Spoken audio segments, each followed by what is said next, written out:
It's 4:01, and I'd like to welcome everyone to this afternoon session of the Washington History Seminar, Historical Perspectives on International and National Affairs. This afternoon, we'll be focusing on a new book by Georgetown University historian Toshihiro Higuchi entitled Political Fallout, Nuclear Weapons Testing and the Making of a Global Environmental Crisis, published by Stanford University Press. I'm Eric Arneson from the George Washington University, co-chair of the Washington History Seminar, along with my colleague Christian Osterman of the Wilson Center. The Washington History Seminar is a collaborative venture of the Woodrow Wilson Center's History and Public Policy Program and the American Historical Association's National History Center. And for over the past decade, the seminar has been meeting weekly, usually on Mondays, in pre-COVID times in person at the Wilson Center, since pandemic restrictions in the virtual realm. We've had a very full lineup of authors and books this fall, and today is our last session before our winter break. We will launch into an even more full lineup in the winter-spring season with about 25 sessions beginning on January 11th of 2021. That lineup will be announced shortly. Behind the scenes, we like to thank two people who make these seminars possible: Pete Bierstecker of the Wilson Center and Rachel Weekly of the National History Center. And thanks to our two institutional supporters, the LePage Center for History and the Public Interest and the George Washington University Department of History, as well as a number of anonymous individual donors. And as always, we invite you to join their ranks. Finally, on the logistics front, you should know today's session is being recorded and can be soon found on our institution's respective websites. And when we get to the question and answer section of this webinar, we ask those with questions to use the raise hand function on Zoom. To those watching on Facebook Live, you can email questions to Rachel Wheatley, whose email address will be posted in the chat function on Facebook. We'll call on as many folks as we can. And with that, I turn the screen over to Christian Osterman, who will be moderating today's session. Christian. Thanks, Eric. Good to be here with you as always, and of course, delighted to introduce our featured speaker today, Professor Toshihiro Higuchi. Already mentioned that he is professor of history, assistant professor of history at Georgetown University. He studies international history of the nuclear age with a focus on its scientific, technological, and environmental aspects. He received his PhD at Georgetown in 2011. His publications include Radiation Protection by Numbers, Another Man-Made Disaster in Learning from Fukushima, edited by Blandford and Scott Sagan, and a prize-winning article, An Environmental Origin of Anti-Nuclear Activism in Japan, 1954 to 1963, published in Peace and Change in 2008. Toshi has been a partner in the Wilson Center's Nuclear Proliferation International History Project, so he's a part of the family here. We're delighted to have him back and to talk about his new book, Political Fallout, Nuclear Weapons Testing and the Making of a Global Environmental Crisis. Toshi, the floor is yours. Or the Zoom room, better. Thank you, Christian and Eric, for having me here. Can you hear me? Is it okay? And I'd like to echo Eric in thanking people behind the scenes, Rachel and Peter, for making this occasion possible. And I'm very grateful to have so many attendees, including friends and colleagues coming from near and far.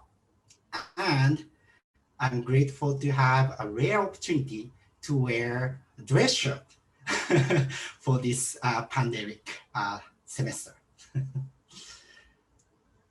So in my book, I tell the story of one of the first human-driven truly global environmental crisis in history and the international response.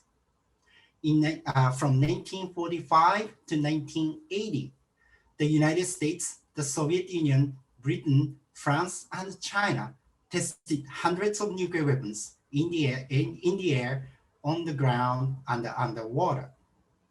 Part of the radioactive debris from these tests quickly settled to the ground at and around the test site. But the vast majority of the fine dust and gases dispersed widely, either thoroughly mixed with the world's atmosphere and the oceans, or slowly deposited it on part of or the whole planet. What's noticeable about this so-called global fallout is its omnipresence in time and place. Strictly speaking, fallout has spared nowhere on our planet, not even the polar regions and the vast oceans. Even some of the remotest ice caps in the Arctic still contain a trace of plutonium coming from the world's first plutonium bombs exploded in 1945. Elements like strontium-90, which is a radioactive element that can cause cancer even in small amounts, can also enter and build up in our bodies as we breathe, drink, and eat. Some of these radioactive materials in fallout tend to linger in our environment for a long time. The half-life of strontium-90 is almost 30 years, which means that we will still have nearly 1/8 of the original amount even 100 years after its formation. The lifespan reaches a geological timescale when it comes to radioactive elements like plutonium-239, whose half-life is 24,000 years. The spatial and temporal scale of global fallout is something new in the history of our planet. Since its birth 4.6 billion years ago, Earth has undergone drastic changes due to natural forces. From the Industrial Revolution onwards, however, humans have become a major force driving these planetary changes. At the scale and the pace never seen before, we are creating forests, exhausting fresh water, changing climate, engineering genes, and driving a mass extinction of species. Paul Crutzen, a Dutch atmospheric chemist and Nobel Prize winner for his work on the ozone hole, has popularized the term Anthropocene to geologically delineate the era of human-driven global environmental change. While scholars hotly debate the wisdom of such a provocative label, global fallout has been proposed as one of the key material markers of the Anthropocene due to its clearly artificial origins, truly worldwide presence, and extremely long life. In much the same way as asteroids, volcanoes, and glaciers in the past, nuclear weapons testing has left its distinct physical footprint that marks the beginning of the latest interval of geological time that we live in, that is, the age of humans. Global fallout, however, is different from other agents of the Anthropocene in one key respect. Unlike climate change, ozone layer depletion, and many better-known global environmental problems, radioactive fallout was a product of the deadly nuclear arms race during the Cold War. This direct connection between geopolitics and the natural environment challenges the conventional narrative of the Cold War. Historians have explained the period of armed standoff between the United States, the Soviet Union, and their respective allies around the world by examining its political, economic, social, and cultural contexts. This rich and diverse Cold War historiography, however, still overlooks the most fundamental structure of all, that is Earth. The planet in which the nuclear superpowers confronted one another was not a static, timeless background. Each nuclear test conducted for the purpose of enhancing national security slightly but steadily raised radiation levels all around the world. In this sense, the Cold War was like no other conflict in history. It was the Anthropocenic War, where the fast-changing dynamic of the nuclear arms race not only brought the whole world to the brink of nuclear war, but also simultaneously altered the material constitution of Earth with far-reaching implications for human health and the environment. The concurrent escalation of the nuclear arms race and global radioactive contamination reached a turning point in 1963 when the United States, the Soviet Union, and Britain signed the Partial Test Ban Treaty. Historians typically consider this agreement as one of the first nuclear arms control treaties. Less known is its historical significance as one of the first international agreements that directly address a human-induced, truly global environmental problem.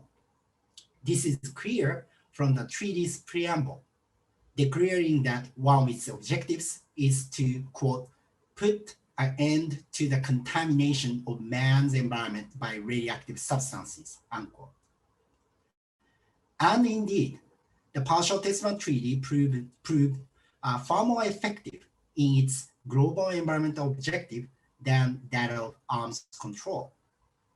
The treaty did not stop the arms race between the superpowers, nor did it stop the spread of nuclear weapons to more countries. But it had an immediate and measurable impact on fallout emissions, which sharply declined after 1963, despite the fact that France and China refused to join the treaty and went on to test their weapons above ground until 1980.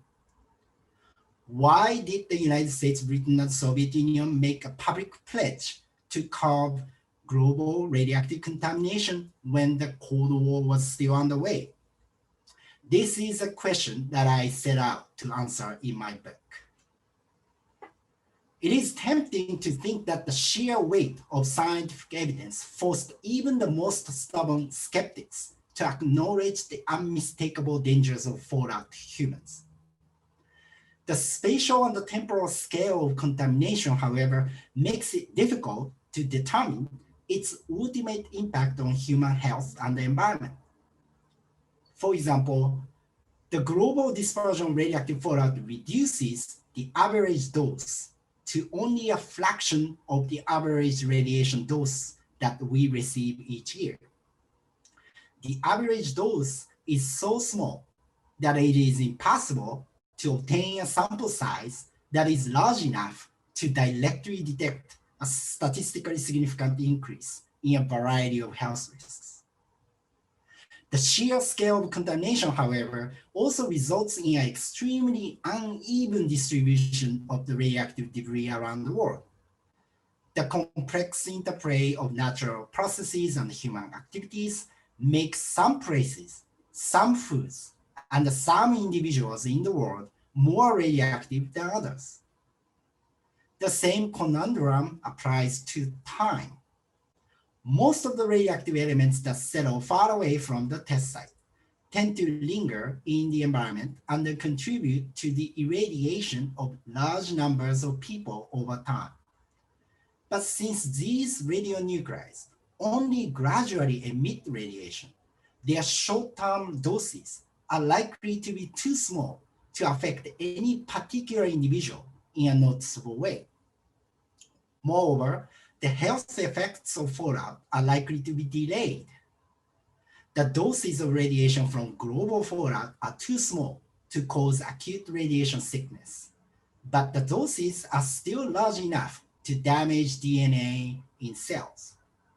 Cancer and other effects of DNA damage may appear many years after the original event of exposure, and a variety of genetic problems may appear in offspring over many generations.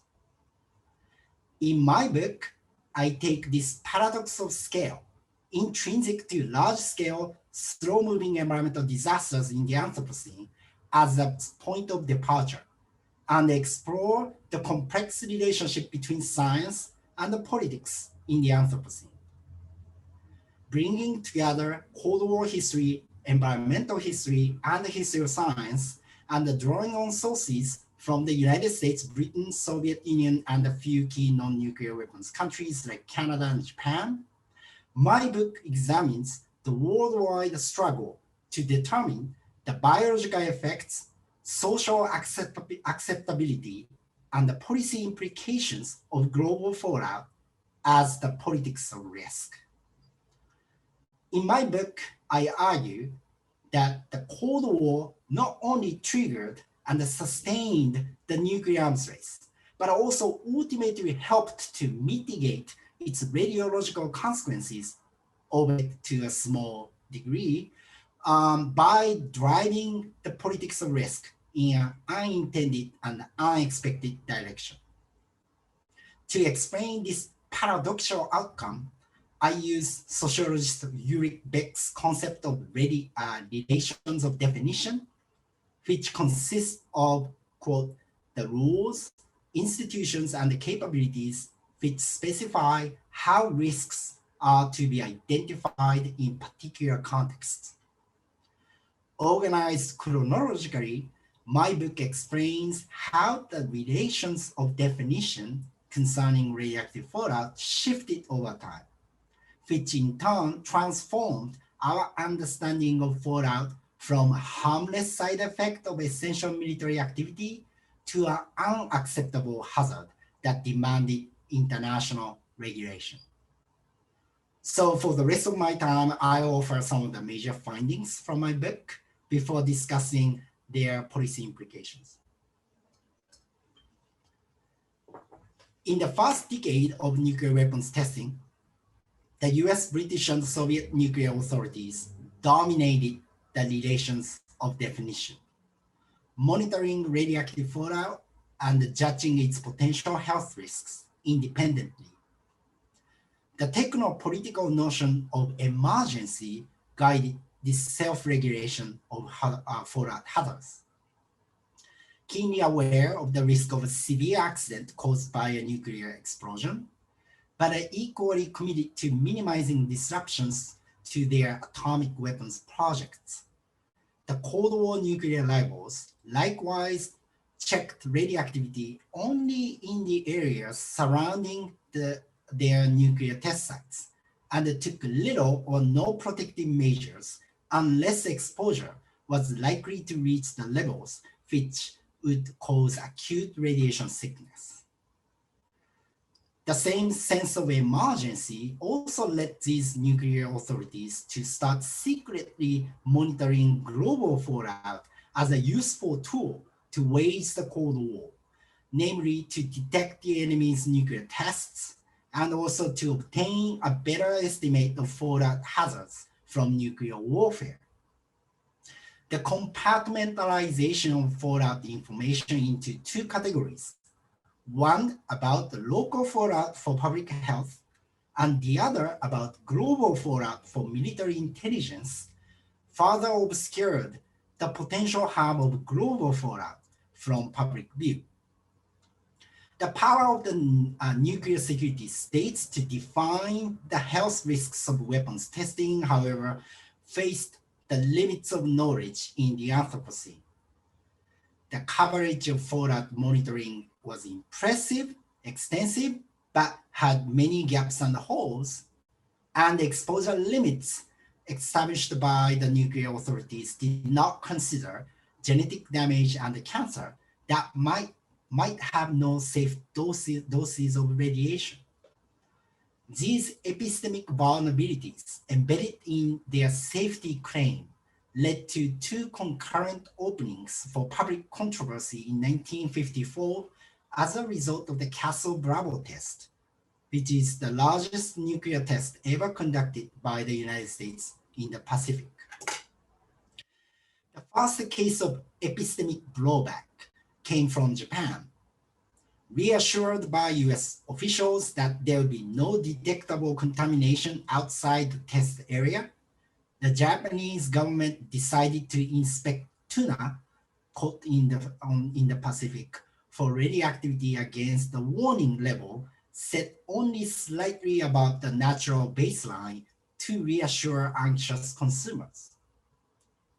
When the inspection standards that did not account for the presence of fallout in the environment were applied to the world where fallout existed everywhere, the result was disastrous. As the number of tuna in Japan that disqualified for consumption only increased over time, This surprising development fueled the consumer panic in Japan and sparked the rise of the nationwide anti-nuclear movement led by concerned housewives. US and Japanese officials eventually managed to defuse this crisis by canceling tuna inspection based on the concept of permissible dose, which deemed exposures up to a certain level as socially and biologically permissible.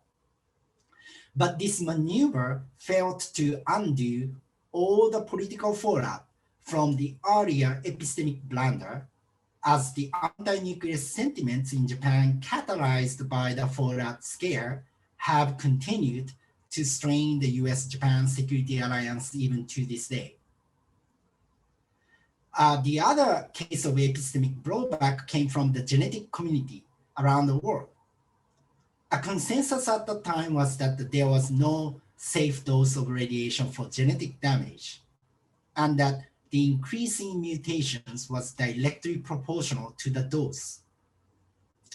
US nuclear officials had already acknowledged such a possibility. It's called the linear non-threshold hypothesis, but repeatedly dismissed its regulatory implications by insisting that the doses from fallout were too small to cause any serious genetic damage. So for frustrated geneticists, the flat denial of any harmful effects of fallout by US nuclear officials following the Castle Bravo test was the last straw. Alfred Stadtband and other prominent American geneticists publicly slammed the government statement, warning that even the slightest increase in radiation might have a serious impact on humanity if it affected billions of people around the world. The controversy soon reached the Soviet Union, where genetic research had been banned since 1948 in favor of Stalin's protege Trofim Lysenko's non-genetic theory of inheritance. The Kremlin became interested in a nuclear test ban as part of a post-Stalin peace offensive, but it struggled to make an effective argument against nuclear testing. Seeing this as an opportunity to fight back against Lysenko's anti-genetics campaign, geneticist Nikolai Dubinin seized on the fallout debate and tried to persuade the Soviet political leadership to lift the ban on genetic research as essential for the Kremlin's Cold War propaganda. With no institutional base, however, the geneticists on both sides of the Cold War divide initially failed to forge a consensus among themselves on some key details about genetic damage and its social implications. But the emerging stalemate in the fallout controversy brought about a major structural change to the relations of definition that the nuclear security states had dominated up until then.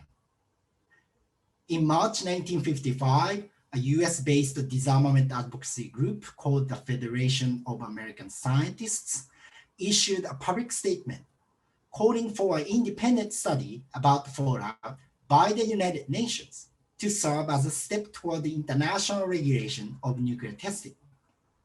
In response, the United States and Britain tried to keep the issue of fallout separate from that of a test ban, convinced that the purely scientific review on fallout would naturally support their safety claim. Washington and London commissioned studies from the National Academy of Sciences and the Medical Research Council, respectively, and also sponsored the creation of the United Nations Scientific Committee on the Effects of Atomic Radiation, or UNSCEAR. Contrary to their expectations, however, this institutional change to the relations of definition further eroded the safety claim about fallout. The appointed experts at the new national and international committees often acted independently, seeking to advance their own professional agendas within the constraints of their political mandate. For example, the US and British scientific committees issued their respective fallout reports in 1956, which reached a reassuring conclusion about genetic damage, but strongly disagreed over the cancer risk of strontium-90. On one hand, the geneticists reaffirmed the linear non-threshold hypothesis, but also accepted the notion of permissible dose to offer a practical guide for radiation protection. This brought them to get closer to the government's position that the genetic effects of fallout were relatively small and therefore acceptable. On the other hand, though, the medical researchers failed to reach a consensus on the regulatory implications of the linear non-threshold hypothesis.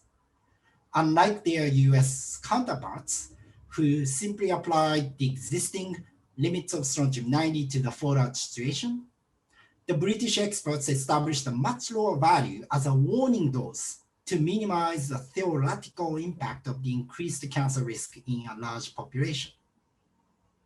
This epistemic divide across the Atlantic was politically consequential, as an increasing number of government officials, scientists, and citizens in the Western world began to interpret uncertainty in risk estimates differently, not as an excuse for unrestricted nuclear testing, but rather as a ground for regulation as a precautionary measure. Even some of the test ban opponents now began to promote technological solutions, such as the so-called clean bomb, to reduce fallout emissions without stopping all testing. The same matrix of scientific and regulatory concerns shaped the deliberations within the UNSCEAR. Its chief sponsors, the United States and Britain, tried to guide the committee's work toward a reassuring conclusion through their superior research resources. Their epistemic leadership, however, quickly eroded in the face of multiple challenges led by the Japanese and the Soviet delegations. The discovery of highly contaminated rice in Japan resonated deeply with the racial interpretation of the nuclear peril, portraying rice-eating Asians as the primary victims of white imperialists armed with nuclear weapons. Meanwhile, in the Soviet Union, a coalition of physicists and geneticists assisted the Kremlin's test ban propaganda to combat the threat of nuclear war abroad and the danger of Lysenkoism at home. Around the same time, the transnational movement of intellectuals emerged across the Iron Curtain, and the first Pugwash Conference held in 1957 recast global fallout as a humanitarian crisis that put countless innocent bystanders in harm's way. Ultimately, a combination of these scientific and moral arguments pushed the UNSCEAR toward the position that global radioactive fallout was an unacceptable hazard, not because of clearly established and compelling harm, but rather due to its deeply uncertain, uncontrollable, and indiscriminate effects on the world population and its future generations. While US and British officials found their definition of risk rejected in the international arena, what decisively undermined the credibility of their safety claim was the alarming findings coming from grassroots fallout surveys in the United States and Britain. Some of the major radioactive hotspots in these countries, such as Minnesota and Wales, happened to overlap with pockets of political dissent in the era of the Cold War consensus. Unlike those who made explicitly political and moral argument for a test ban, concerned scientists and citizens in these heavily contaminated regions conducted independent radiological checks to local food and drink to break government control of fallout information. This local turn in the global politics of risk had a particularly strong impact in the United States. In 1959, a group of scientists from Minnesota discovered that samples of wheat harvested in their state carried unusually high amounts of strontium-90. In response, US and British officials tried to regain the public's confidence by promising protective action. But when the Soviet Union resumed atmospheric nuclear testing in 1961, after a 3-year moratorium, Washington and London refused to take any countermeasures for fear of a panic. This lack of action in face of fallout only deepened the public's distrust in the government's safety claim. Now, how did the politics of risk that I've discussed so far help bring about the partial test ban treaty? First of all, the politics of risk changed understanding of not only the biological effects of fallout, but also who was at risk in the Anthropocene. As I have explained earlier, one of the key issues in the global fallout puzzle is that fallout is global in scope, but uneven in impact. The nuclear national security states based their safety claim on an estimated average and its variance around the world. The risk subject, however, was much more than a statistical construct.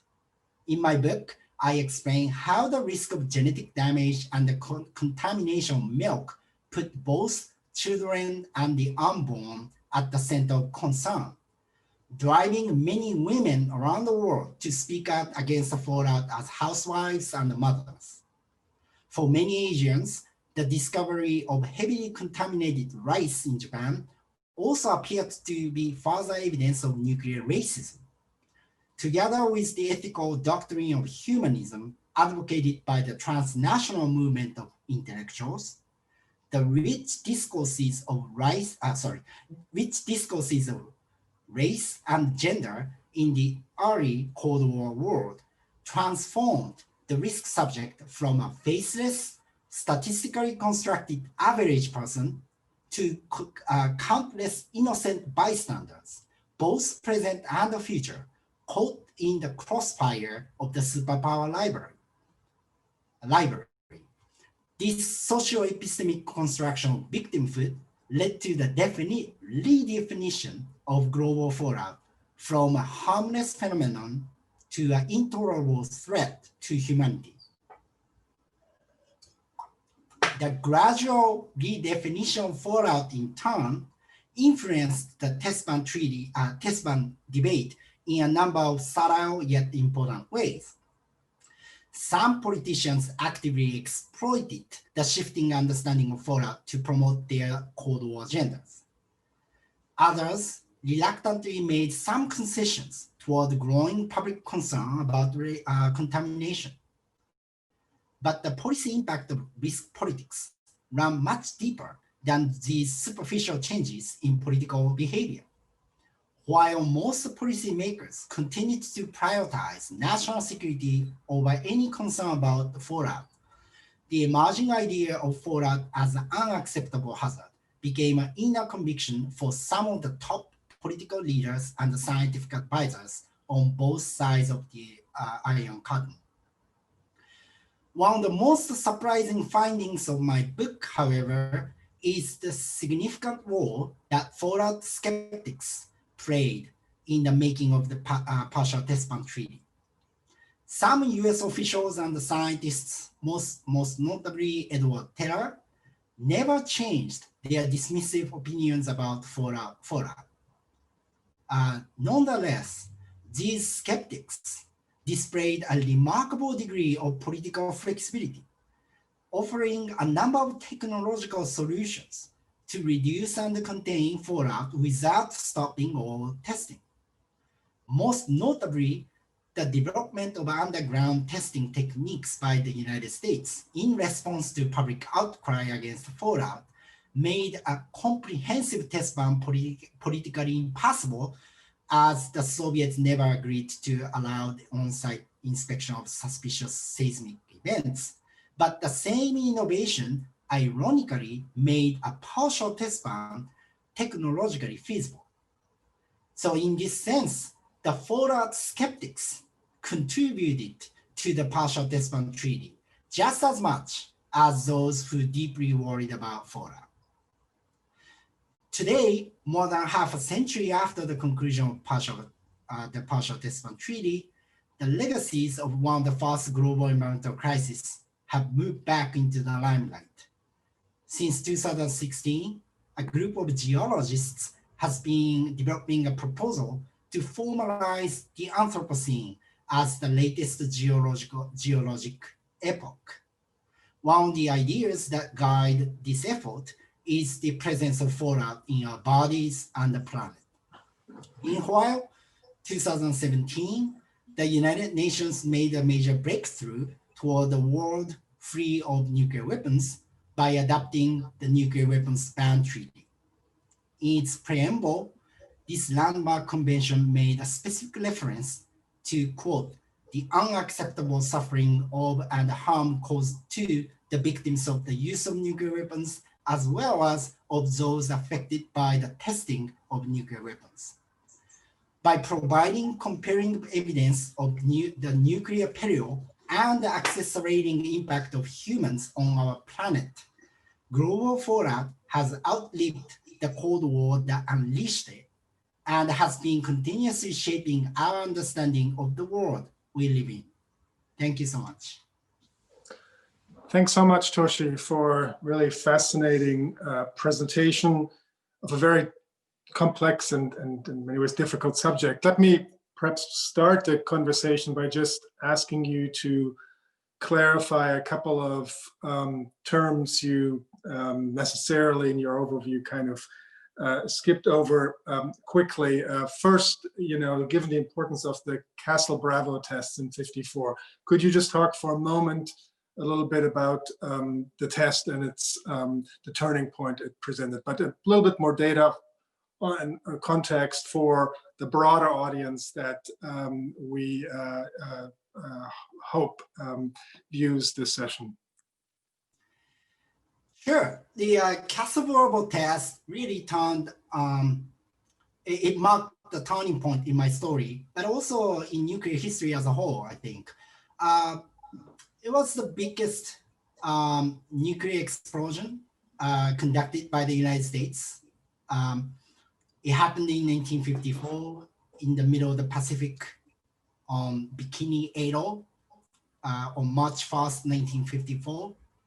That exploded with the load of 15 megatons, which is almost like 1,000 times as much as that of the Hiroshima type bomb.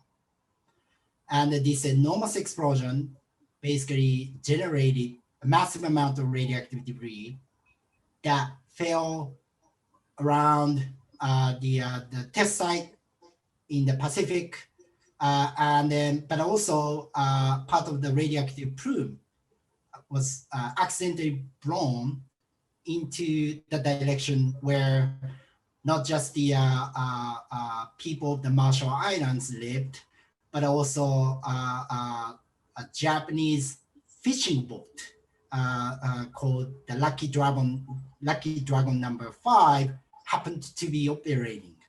So the exposure of the Japanese fishing boat crew to local fallout coming from the Castle Bravo test made a headline around the world. And that actually brought the dangers of radioactive fallout to the people's notice. But in my book, I actually followed this story further beyond this well-known incident of the acute radiation sickness coming from local fallout, whose danger had been fairly well known actually at the time. But instead, the actions taken to deal with the suspected contamination of food and drink, which now we are talking about the fallout coming from the same source, but the different kind of fallout. Now we are talking about global fallout, not local fallout, that really caused the Japanese fishing crew acute radiation sickness. So I think in this way, actually, Castle Bravo actually unwittingly actually called attention to the nuclear Anthropocene that had been already underway up until then, right? So that's, I think, the significance of the Castle-Bravo test. Excellent, thank you very much. Let me also ask you to elaborate a little bit on the debate within the Soviet Union, especially, you know, this intriguing mention of Lysenko's non-genetic theory of inheritance. If you can just elaborate a little bit on that. I'm not sure that most of folks in our audience are familiar with that theory. Sure. Well, first of all, I'm not a scientist, I'm indebted to so many experts and friends who've given me really expert advice, you know, science advice about my book. So I'm really grateful to them. But basically, Lysenkoism is a kind of an anti-genetics campaign led by Trofim Lysenko, who was Joseph Stalin's protege. Basically, the reason why genetics was so important for my story and then this nuclear Anthropocene is that without the theory of genetics, you cannot conceive any possible harm from such low dose radiation coming from global fallout. Because as I said, global fallout, the doses from global fallout are so small that these would not cause any acute radiation sickness. But the genetics explains that the radiation still could damage DNA that could give rise to cancer and then genetic defects over many times, right? Many years.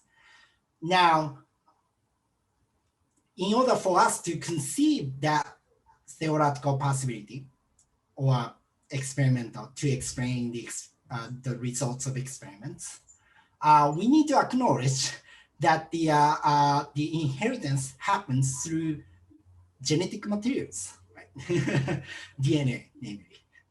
Now, Lysenko rejected this idea, arguing that the inheritance happens as organisms adapt themselves to the changing environment and the pass along the acquired traits to the next generation through not just the genetic materials like chromosomes and the DNA. They did acknowledge that there are chromosomes and there are DNA, but that they insisted that these are not the only vehicle of genetic information. Rather, according to their theory, the other parts of the cell are equally or if not more important in transmitting acquired traits to the offspring.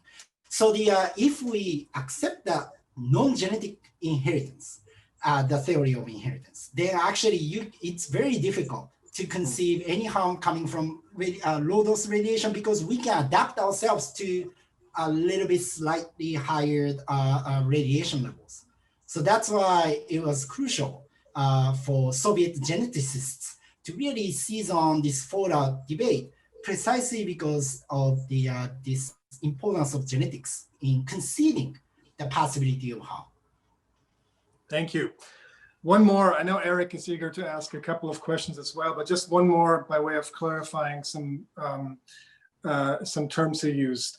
You spoke of linear non-threshold hypothesis. Elaborate a little bit on that for our audience as well, for the non-experts. Sure, yes. So it's called LNT, and then I try to avoid scientific jargons as much as possible, of course. But this is a very important concept to conceive the possibility of harm from such minute amounts of radioactivity around the world. Because LNT, linear non-threshold hypothesis, basically says that there will be no safe, absolutely safe dose of radiation when it comes to certain kinds of damage like namely genetic damage in this case. And then that's why non-threshold, meaning that there will be no threshold below which the radiation would not cause any mutations. Now, linear part comes from the proposition that the effect of radiation, health effects of radiation, would be directly proportional to the doses received. So that means that could be reassuring in a way. That means that the smaller the radiation you get, the effects that might cause are likely to be correspondingly small. So that's why the radiation coming from global fallout was so small that it did not usually bother any particular individual, because individually speaking, it's so small, right? The LNT shows that. But also LNT says that statistically speaking, though, even the slightest increase in radiation exposure, if it is applied to billions of people around the world, right? Statistical expectation, there will be a statistical expectations of some damage, right? Somewhere. So that's why this LNT is really key. And now I said that actually the nuclear security states actually accepted this idea, LNT. What was controversial was the regulatory implications. Okay, so what does this mean? And then so that was the crucial one. Excellent, thank you very much.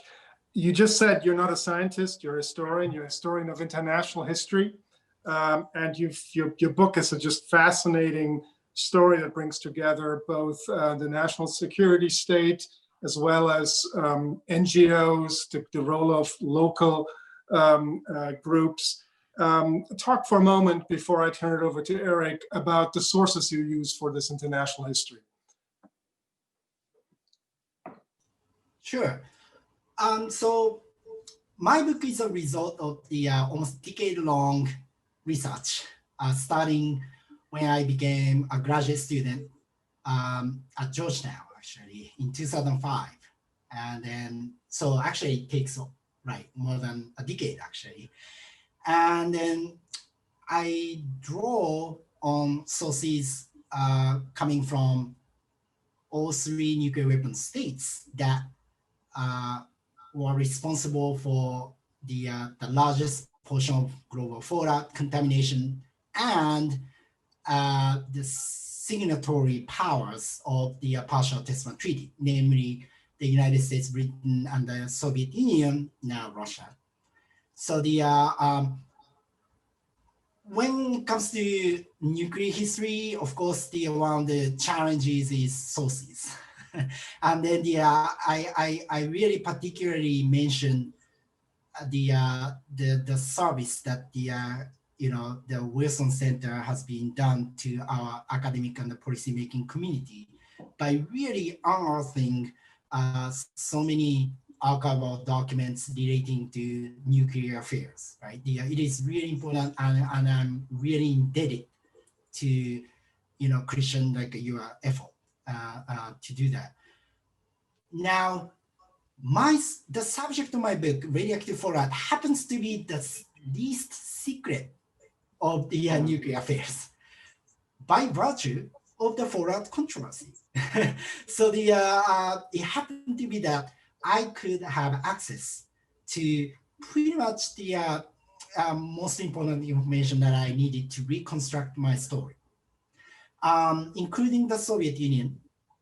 Although there's still a lot of secrecy about local fallout, because that also could reveal important part of weapons information and other things. Of course, politically speaking, it is a kind of a explosive potentially because of compensation and stuff like that. But globally speaking, actually, the Soviet Union also released a lot of information about the global fallout. And then I was lucky having help from many of my friends in Moscow, and then also those in the field of Soviet history of science, who really done fantastic jobs in basically explaining kind of a Soviet side of the story. But I added some archival materials that I discovered from the Russian Academy of Sciences archive.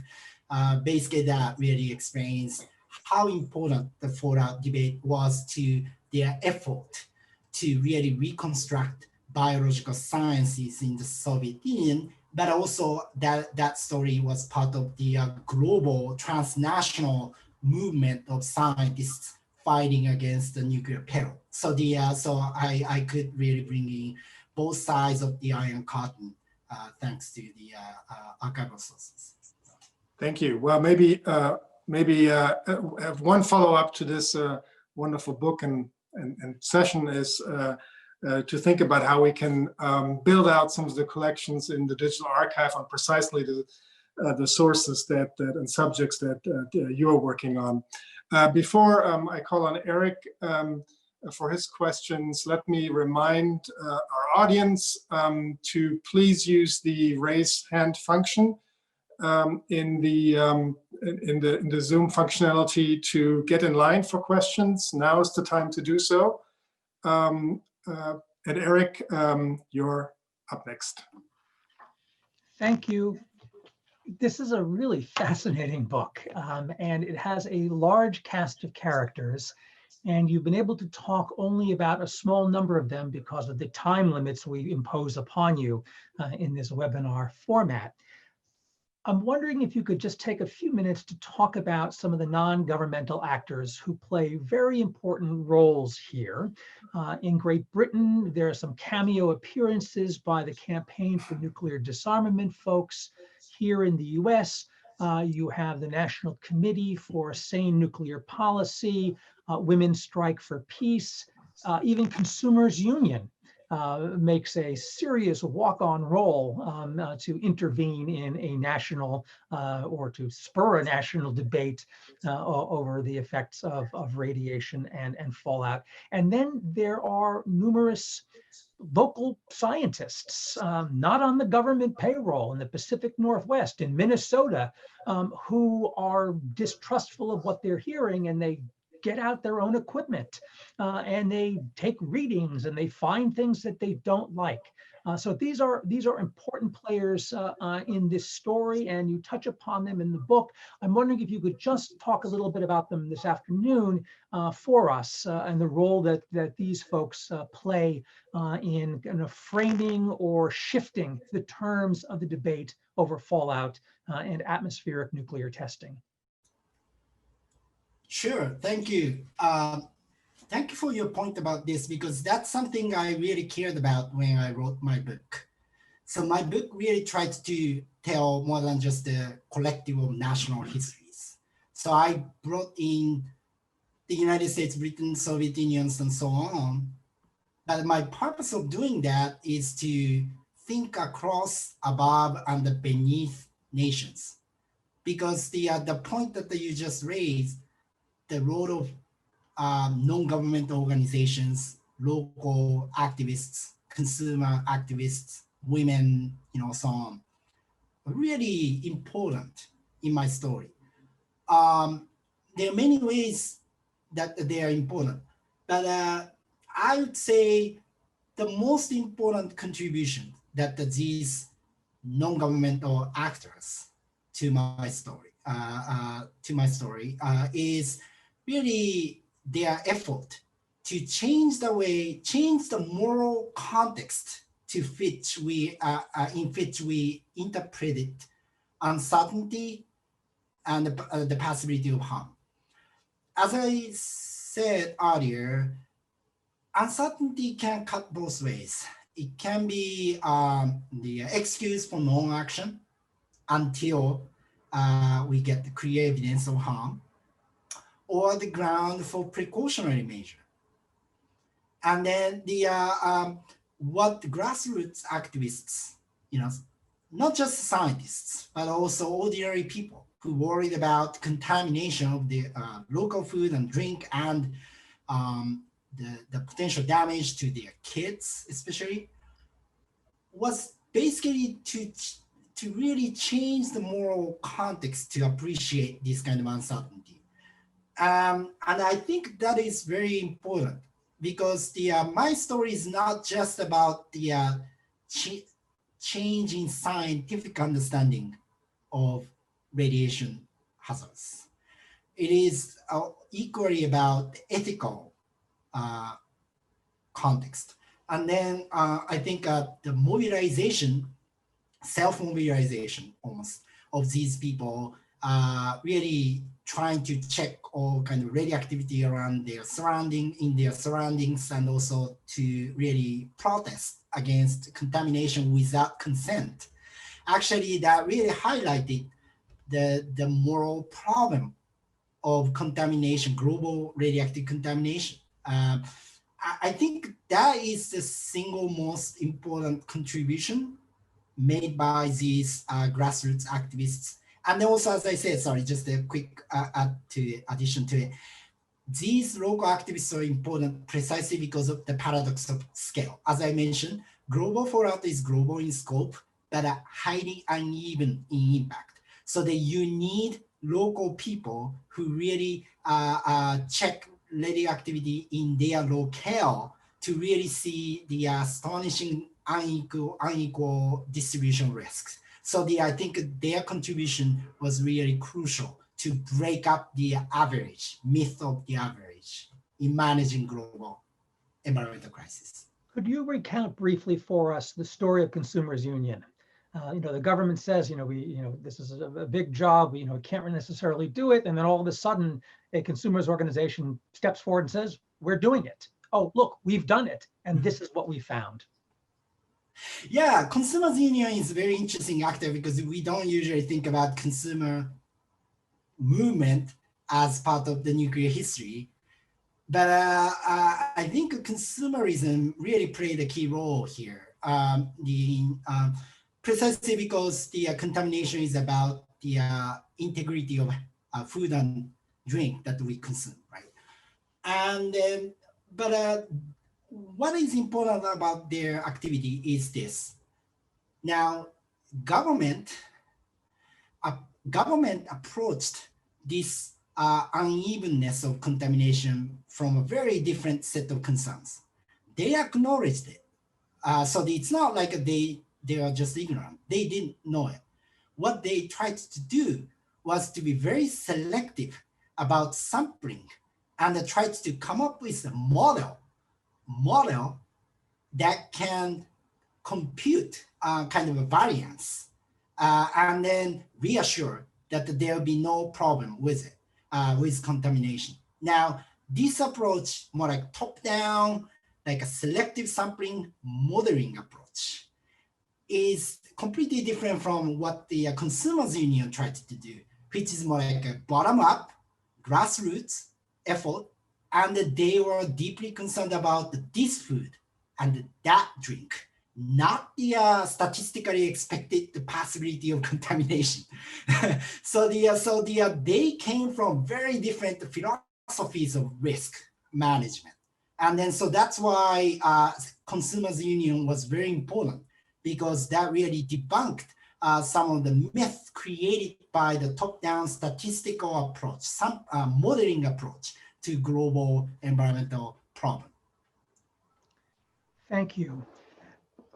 I want to shift the discussion to the role of the government and government scientists here. And you talk about different scientific understandings of the risk of nuclear fallout. You talk in the book a lot about risk assessment and the politics of risk.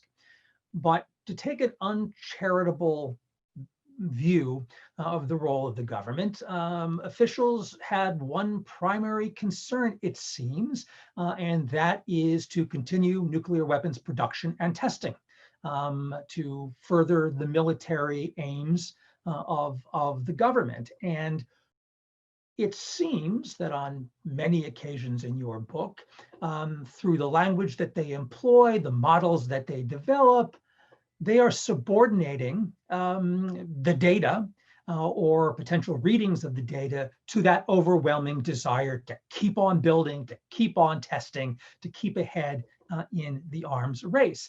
And what the consumer groups do and what the activist groups do is to say, this is not true. The model that you're using is wrong. And so this seems to me, and correct me if I'm wrong here, that this is a beginning of kind of a popular challenging of governmental authority and scientific authority that will only continue during the Vietnam War, when proclamations were revealed to be completely spurious on countless occasions, and would continue into the 1970s and 1980s with civilian nuclear power and the construction of power plants, across the United States.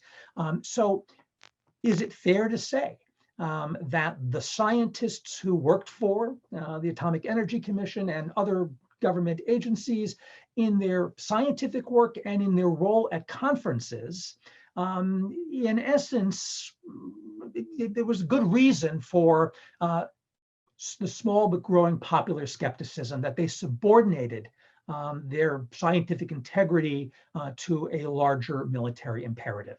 Is that an uncharitable reading, or would you concur? There's a lot of truth in it, I think. One might just as well say that we can also see the beginning of a kind of a denialism about the global environmental changes like climate change and others, right? We see a lot of fallout skeptics who, bend it to really interpret the uncertainty in such a way to consistently deny the existence of the possibility of harm or glossing over the possibility of harm, right? So either way, we can see that kind of a beginning of the so-called science war and then merchants of doubt that the Naomi Oreskes famous, the Eric Conway's famous book has revealed. That's true. And then some scientists actually stood up with Geiger counters trying to monitor fallout around and then tried to contest the government imposed understanding of science and then hazards, right? So we see a lot of kind of prototypes of today's kind of a global environmental politics, so to speak. But I also tried to in my book, I tried to also call attention to some of the unexpected aspects of this kind of politics.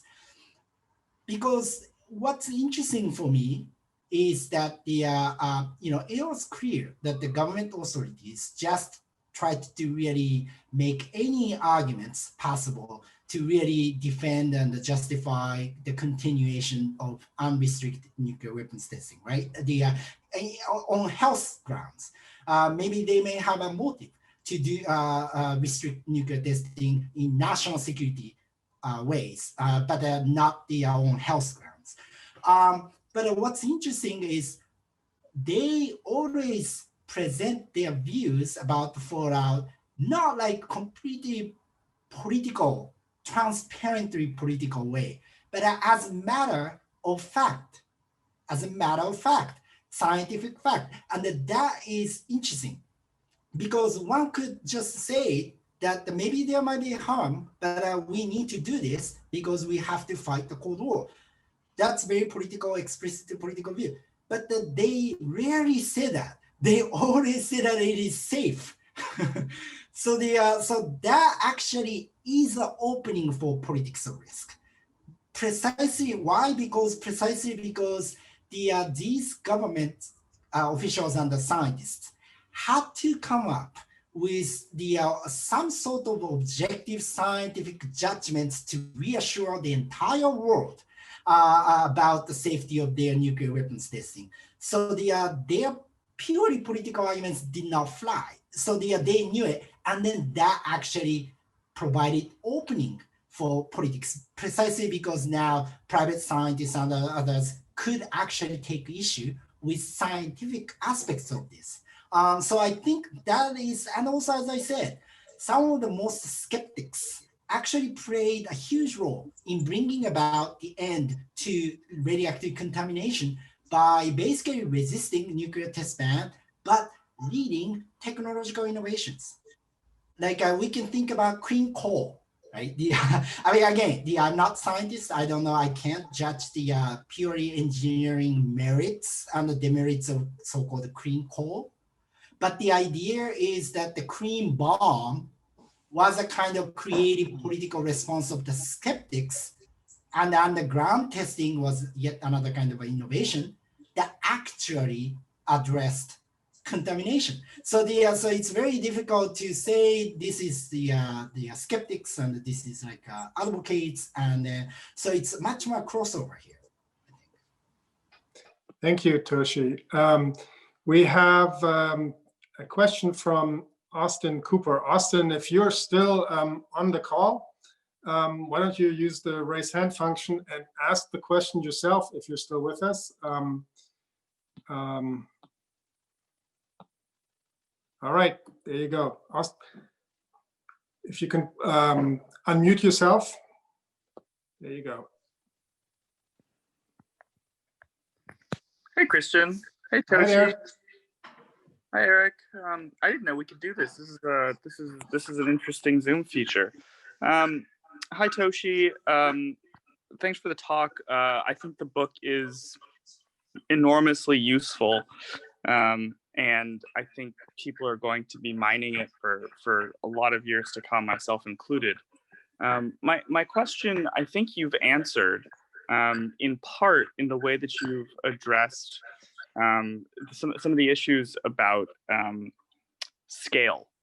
But my question has to do with the stress that you place in your book on global fallout, in particular, how something like fallout became a global crisis or an international crisis. And the reason I ask this question has to do with the stakes of the unevenness that you've discussed, because as far as we know, the brunt of the health and environmental impacts of fallout from weapons testing has been borne by the communities that live near those test sites, or in the case of Japan, near the bombings by the United States.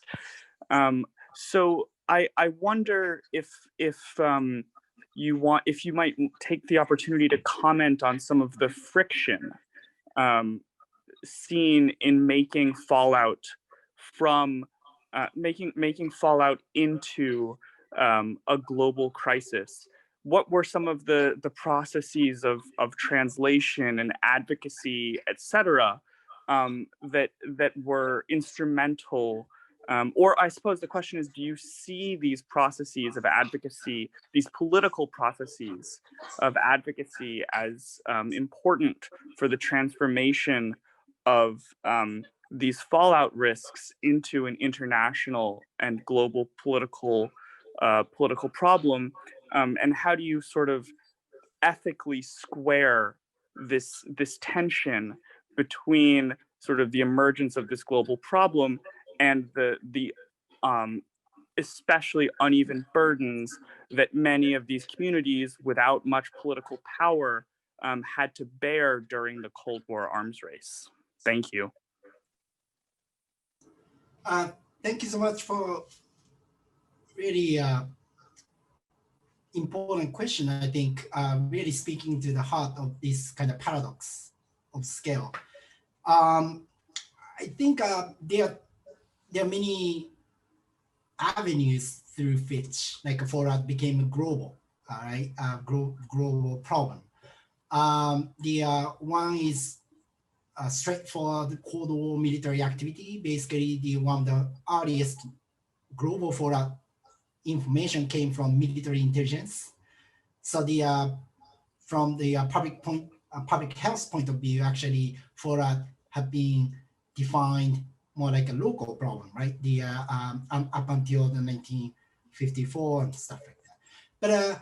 But also science matters because the way how people started conceiving the possibility of harm from fallout actually came from genetics and then the linear non-threshold hypothesis, which actually alerted us to the possibility of harm when the small doses of radiation were applied to many people. So so that means that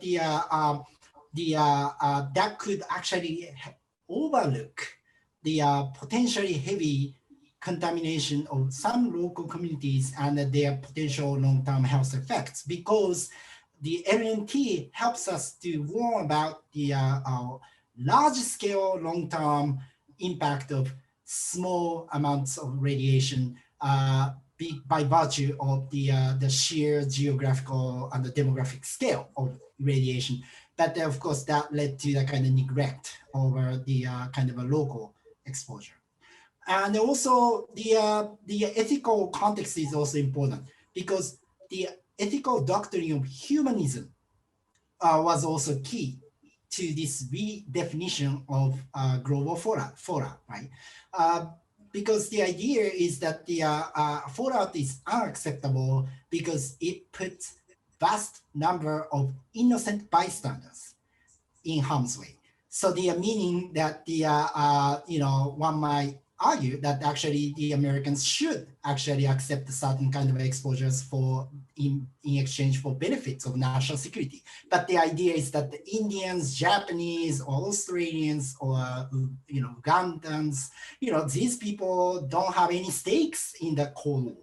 I mean, maybe Japanese now, but but the idea is this. So I think this kind of a globalization of fallout, right? The not just a material fact, which is of course born global, but then this kind of political, scientific, and the ethical globalization are key, and then that actually created tension because the some local communities were overlooked precisely because of these kind of globalizing discourses. Thank you. Thanks, Toshi. Thanks, Austin. We have a question from Hugh Gusserson. I can read it, or if you'd like to pose the question yourself, you just hit the raise hand function, and we'll get you call on you. There we go. Just unmute yourself when prompted. Excellent. Can you hear me? Yes. Welcome. Great. This was a fascinating talk. Thank you very much. So I have a question about the precise nature of the scientists who are building the critique of fallout from nuclear testing. I do know from the Soviet case that Andrei Sakharov was one of the leading critics of fallout from Soviet nuclear testing. And he was doing this from within the national security state in the Soviet Union. But in the Soviet Union, there really is no outside to the national security state, right? So I'm curious to know, for the US case, is the critique of nuclear testing and its fallout coming from within the weapons labs, within the national security state? Is it coming from universities? And is it more biologists, or are there some physicists like Sakharov who are making the critique? Thank you. Most of the leading scientists against the fallout did come from outside of the corridor power, so to speak, right? Of course, the Linus Pauling is famous, and of course, the many scientist activists in the nuclear disarmament movement. I think what's interesting is some of the activists actually, so what's interesting about the United States is the production of scientific knowledge about fallout was also kind of a decentralized in a way. There are many agencies involved in this business, and also not just the federal government, but later state and the local governments also started like surveying radiation levels around in their locales. So what happened was that some of the scientists who were actually politically liberal and more susceptible to kind of peace activism actually found opportunities from within this kind of a gigantic bureaucratic almost like a system of fallout monitoring and assessments. And then also that kind of a decentralized kind of a system also made some government scientists unlikely proponents of unlikely how to say persons who actually warn about the impact of fallout, not because of their political activism, but because of their bureaucratic concern about the regulation and regulatory things. So or scientific competition basically. So so they are not so much about really like clear-cut kind of boundary between government scientists or non-government scientists or test ban opponents and advocates in the fallout story. There are a lot of mutual crossings going on, and then I think that is very typical in the States, but also in the Soviet Union as well. Geneticists, some geneticists really tried to make best political use of this to fight back against resequencing, which is not so much about the kind of awareness that the Sakharov got. Thank you. Let me see if there are any other questions. At the moment, there are not, so I just encourage our audience to raise your hands if you have any more questions. We have a few minutes left. Toshi, let me ask you about the climate change story, which is sort of a parallel. Yours is, as you say, one of the first human-driven, truly global environmental problems in history. That of atomic testing, nuclear testing. And you make the case in your book, in your presentation now, that the transnational movement of intellectuals, citizens, activists, NGOs, some officials, and to quote you here, recast on both sides of the Iron Curtain, recast global radioactive contamination as a humanitarian crisis that put countless innocent bystanders around the world in harm's way. And you argue that that was successful to a good extent. What are the lessons of this experience for climate change and addressing this, in many ways, even more consequential issue? I think the story of the global fallout can tell us a lot of lessons about the climate change and other global environmental challenges that we face today. Especially like you mentioned, really, what is really important in my story is how to really think globally, but also pay close attention to uneven distribution risks. I think that is key. And then, when we think about climate change, we think that obviously it is a truly global phenomenon, right? That's true. But its manifestations vary by region, place, time, season, and others. And then the effects of the climate change vary tremendously, actually, from one place to another, one social group to another. And then this unevenness and its ethical implications of it, and then is really important. And so that's why the vast majority of people who were affected by global fallout are innocent bystanders. I think that way of reconceptualizing the consequences of human-induced truly global environmental crisis, I think is really important. Because otherwise it's everybody's problem, so no one's problem. And then unless we really highlight the moral problem of this uncertain, otherwise uncertain, and then difficult problem, we would not have a kind of a political will and the resources to really confront this. And I think so. That's why. But I want to underline this kind of a socio-epistemic reconstruction of victimhood, right? Victimhood really is truly a hybrid notion. Without science, we cannot even understand who would be at risk. But without the moral compass, we could just gloss over whatever scientific findings we may have. So I think we need to have both really scientific studies and then really moral reckoning, reckoning, right? And then we can really see global environmental problem in a whole different way. And then that helped, in my story, that helped actually mobilizing political resources. Yeah.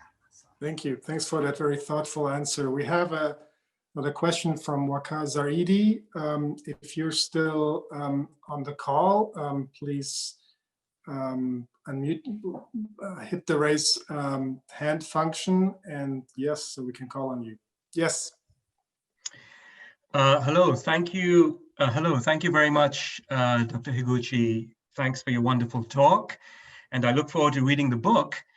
So my question is this, and it speaks to this issue of heterogeneity, which you've just been talking about, but in a slightly different way. So the PTBT, as well as restricting atmospheric testing, also restricted underwater and space testing.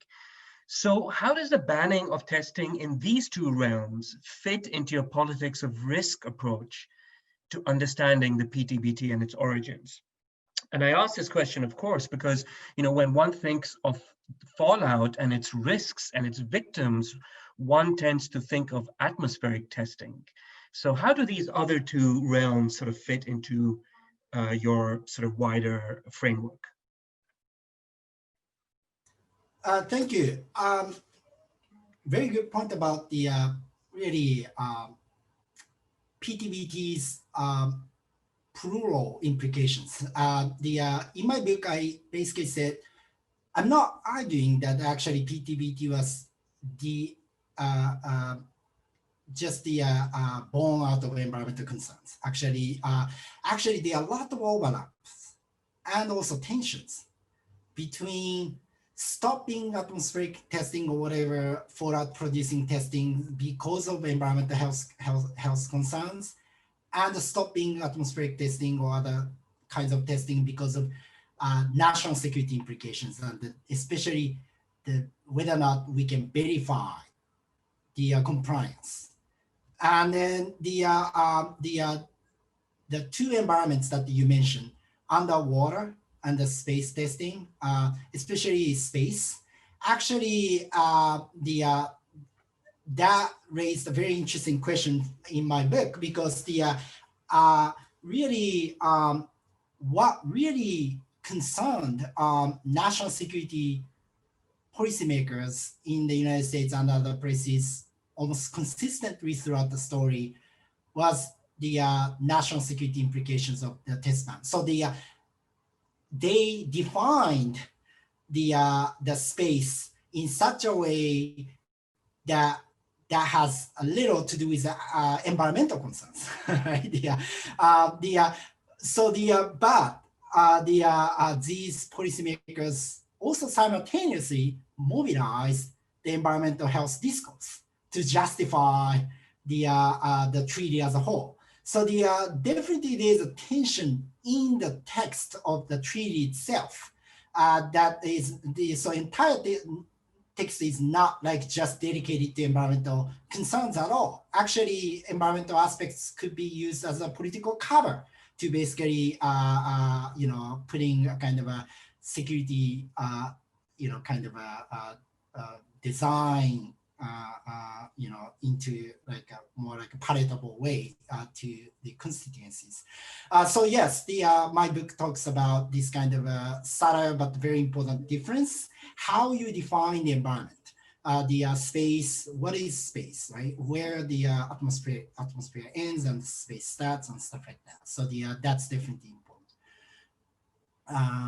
Is it okay? Yeah. Yeah, thank you. We're getting close to the end of our session here. We have a question or a hand raised anyways from one of the deans of the field of nuclear history, David Holloway. So let me call on David. David. Thank you, Christian. Toshi, thank you for a wonderful talk and a wonderful book. And the question I have follows on an earlier line of discussion, which I think is extremely interesting, where you stress both the, as it were, the scientific dimension, but also the moral dimension of the issue of fallout. And you mentioned in your talk that you thought, or at least in answer to a question, that you thought that the dispute over the effects of fallout was, in a way, you could see in that the beginning of some of our current controversies over, for example, global warming and the kind of different positions taken up in the debate. And you seem to imply that the only way to get resolution here is through the creation of a moral consensus on the issue. And I wonder if you could say more than that, because I can understand how you give that enormous weight in getting to the partial test ban treaty. But I'm just wondering how you see that being formed on issues to do with climate change, for example. Is this not much more complicated? Or do you see elements of hope in your own story? Sure, thank you. I think ethics is really important to think about climate change. I think so. Precisely because the way how climate change manifests itself in impact. Again, the climate change is global, obviously, planetary, affecting everyone, rich or poor or any. But the way how it manifests itself really creates some like victims, right? They are more than others. And then I think it is, again, very important to think about the ethical implications of it. And then whether or not really it's justifiable to say just it is really permissible to really let those people being exposed to radiation from fallout in my story, but also being affected by climate change that we kind of delay in taking action. So I think it is really important. I think let me quickly say three things, how ethical kind of aspects really affected the policymaking process. Of course, the first route is the obvious one, that is more like a public pressure, right? That's true.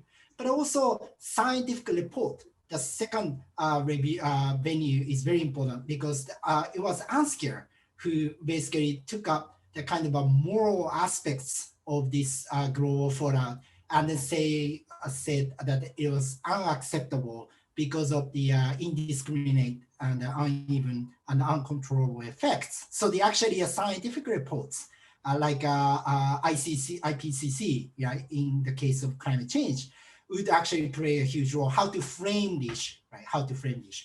Third, finally, some politicians and scientists, government scientists, developed their inner convictions.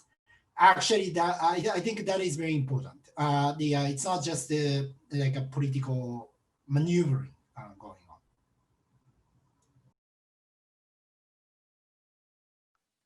Thank you, Toshi. Thank you, David. I think this brings us to the end of our session, and that end belongs to Eric Arneson. Eric, you own that. Thank you, Christian. Thank you, Toshi. And thanks to those of you who joined us this afternoon in our audience. The holiday break is upon us, and the Washington History Seminar is taking a few weeks off. But we return, please note, on Monday, January 11th at our regular 4 p.m. Eastern Time slot for what we anticipate will be a terrific inaugural session, the first of about 25 sessions that we'll be doing in the winter and the spring. This one with historian David Nassau of the Graduate Center of the City University of New York, who will be speaking about his new book, The Last Million, Europe's Displaced Persons from World War to Cold War. Again, thanks everyone. Keep an eye out for the announcement of our new schedule. We hope that all of you have a good and peaceful new year in these still rather difficult times. Good night and take care.